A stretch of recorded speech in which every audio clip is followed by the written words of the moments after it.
Bismillahirrahmanirrahim. Dear students of 8th class, आपको पता है कि जब स्कूल बंद हुआ, लॉकडाउन हुआ कुछ दिन के लिए, अभी चल रहा है अभी वो दिन चल रहे हैं, तो उन दिनों हम पढ़ रहे थे उस्ताद का एहतराम। ये उर्दू 8 की बात है। उर्दू 8 उस्ताद का एहतराम।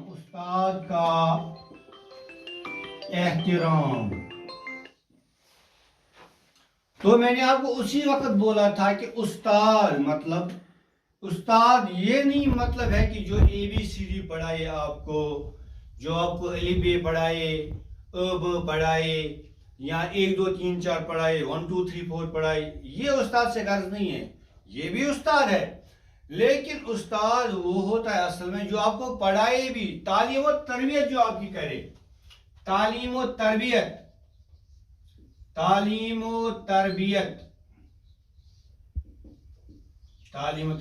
यानी तालीम, आपको किसी चीज की वो पहचान दें, किसी चीज को समझाएं आपके साथ, फिर तरबियत करें कि आपका किरदार, आपका उठना बैठना, बात करने का तरीका, रहना सहना, जिंदगी के तौर तरीके, ये सब कुछ जब वो सिखाता है, यानी आप कैसे एक इंसान बन सकते हैं, आप कैसे एक मुहज्जब शहरी बन सकते हैं, तो आपका उस्ताद कहलाता है, तो आप उसके स्टूडेंट कहलाते हैं। बस हमने ये लिया है कि हमने ABCD पढ़ा तो उस्ताद बन गया, ये नहीं है। आपको जो कोई फन सिखाता है, हुनर सिखाता है, आदाब सिखाता है, अच्छे आदात सिखाता है, तो आपका उस्ताद बन गया। तो हमने ये पढ़ा था कि ये पैगंबरों का पेशा है, मुफक्किरों परहेजगारों का पेशा है। तो हम पहुंचे थे क्या? रिवायत है कि नौशेरवान ने एक बार अपने फर्जंद को तालीम और तरबियत के लिए एक उस्ताद के पास भेजा। तो नौशेरवान एक बादशाह था, तो उसने अपने बेटे को एक उस्ताद के पास भेजा। फर्जंद मीन्स बेटा, फर्जंद मीन्स बेटा। पिसर मीन्स बेटा, पिसर भी मीन्स बेटा, पिसर ये भी हुआ बेटा। पिदर मीन्स बाप, पिदर बाप।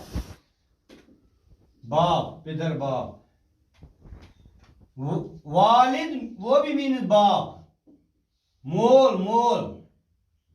वालिदा मां।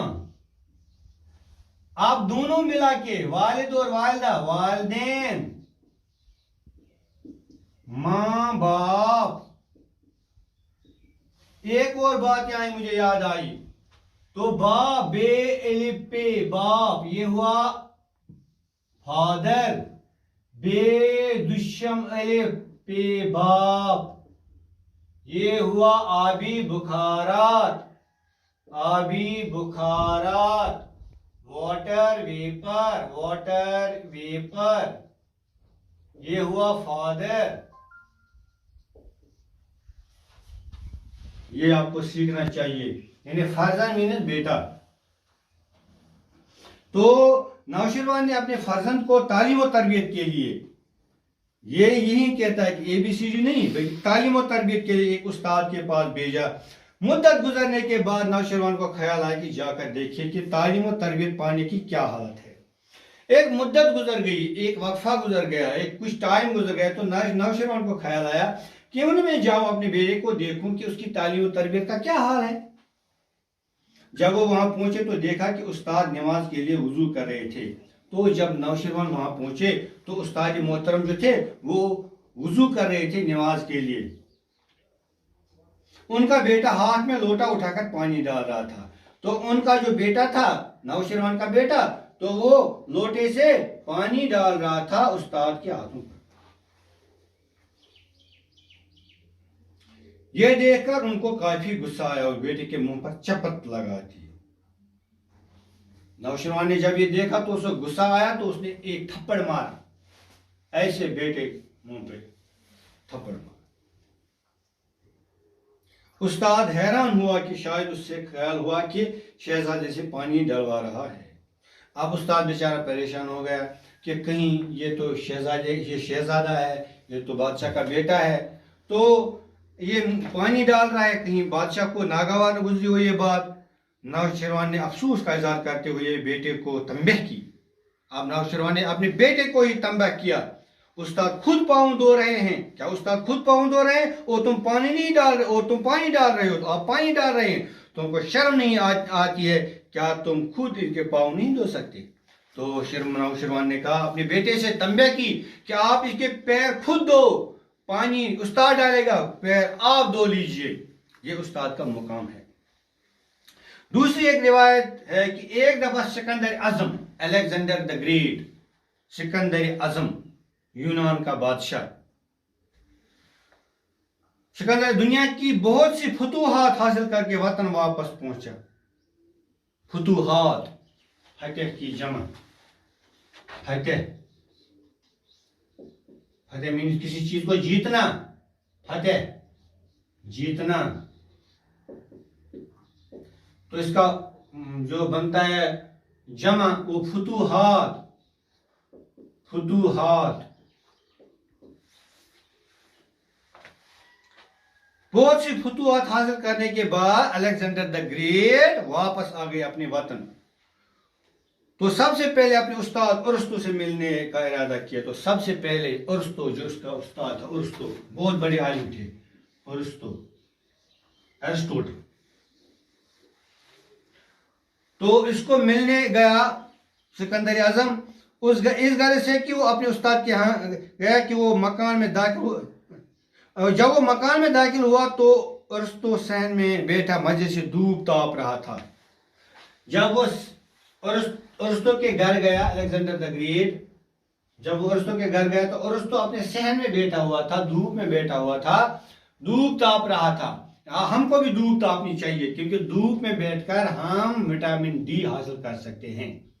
बच्चों, आपको विटामिन D3, वाइटामिन, और कुछ लोग असल में कहते हैं वाइटामिन, विटामिन D3 इसकी जरूरत हमें हमारी हड्डियों को पड़ता है। ये कम से कम 30 यूनिट्स होनी चाहिए, 30 यूनिट्स होनी चाहिए एक सेहतमंद इंसान में। तो अक्सर हमारे यहाँ कश्मीर में ये कम पाया जाता है विटामिन D3, क्योंकि यहाँ धूप ज़्यादा नहीं होते, ना हम धूप में बैठते हैं। हमारे बड़े बुजुर्ग जो थे वो धूप में बैठते थे तो उनका विटामिन D3 अच्छा होता था। हमारे पास नहीं है विटामिन D3, बहुत कम। मैंने चेक किया था, मेरा 16 है, 16 यूनिट।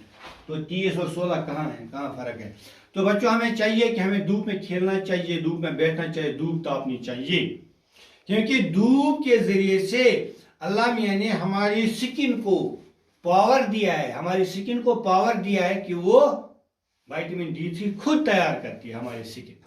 इसलिए आपको धूप में बैठना चाहिए, काम करना चाहिए धूप में। अपने माँ बाप, अपने वालिदैन की थोड़ी सी हेल्प भी करें, धूप में काम भी करें, तो अपने आप को फायदा भी मिल जाएगा। तो सिकंदर आजम सहन में बैठे धूप ताप रहे थे। सिकंदर आजम उनके सामने खड़ा हो गए और बड़े फकरी अंदाज में बोला, मांगिए उस्ताद मोहतरम, क्या मांगते हो? तो सिकंदर आजम जब अपने उस्ताद के सामने खड़े हो गए, बड़े अदब शरीक हो गए, उस्ताद मेरे उस्ताद मोहतरम, आप क्या मांगते हैं? आप मांगिए मुझसे, मैं अब दुनिया की हर चीज आपके कदमों में ला रख दूंगा, मैं दुनिया की हर चीज आपके कदमों में रख सकता हूँ। यह है उस्ताद की शान।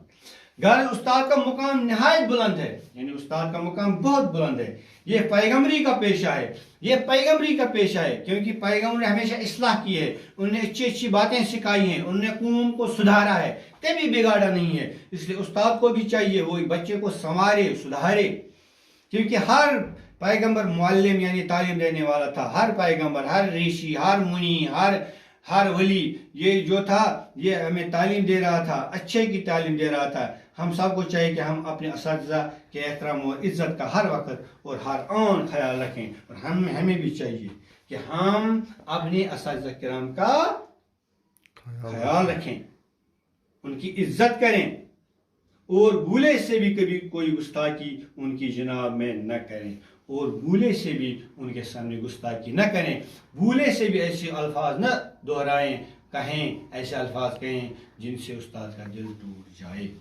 Thank you very much.